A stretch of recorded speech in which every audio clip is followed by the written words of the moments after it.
الزمالك أعلن عن التعاقد مع عبد الحميد معالي واللاعب أحمد ربيع، وآخرهم اللاعب محمد إسماعيل المدافع. مميزة قدر الزمالك يتعاقد معاها السيزون الجاي. أنا شايف إن السيزون الجاي الزمالك هيبقى قوي فيه. خط الدفاع هيبقى متماسك أكتر بوجود اللاعب دون. لاعب قوي سريع ما بيعملش مشاكل في الالتحامات.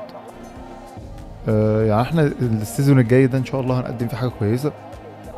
مش هنبقى فرقة سهلة، مش هنبقى في مركز ثالث ان شاء الله. فاضل كده ان شاء الله، فاضل لنا صفقتين، هي الجناح والمهاجم.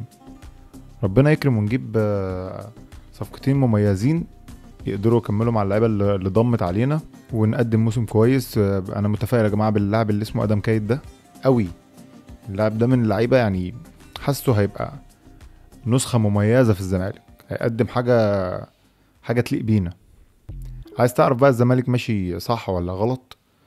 كنت اتفرج على لقاء الكابتن عبد الناصر محمد بعد قرعة الدوري. المهم ان المذيع حاول اكتر من مرة انه يعمل معاه لقاء، قال له لا معلش انا اسف لك، جون ادوارد موجود ممكن حضرتك تتكلم معاه، انما انا مش مسموح لك اتكلم. يعني في حد بيتكلم انا مش هتكلم. ده لو انت عايز تعرف الزمالك ماشي صح ولا غلط.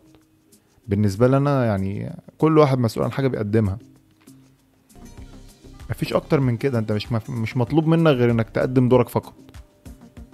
انما اي حد بقى، الاول كنا بنشوف اي حد من مجلس الاداره طالع يتكلم احنا بنتعاقد مع فلان، هنجيب فلان، هنودي فلان. يعني الدنيا بتبقى شغل زي قصه بتاع الاخير اللي هو تيدي. معرفش نفس قصه وبوبنزا، نفس المواضيع. بيطلع لك وكيل لاعبين الله اعلم جاي منين يبوظ لك الصفقه ويمشي.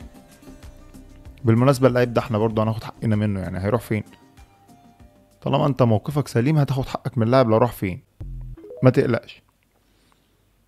ربنا يكرم في اللي جاي. وبالمناسبة إمام عاشور الزمالك لا بيفاوضه ولا بيفكر يفاوضه، هو لعيب مميز وكل حاجة، ربنا يسهل له حاله في النادي الأهلي، بس احنا ما بنتعاقدش معاه ولا كلمناه أصلا.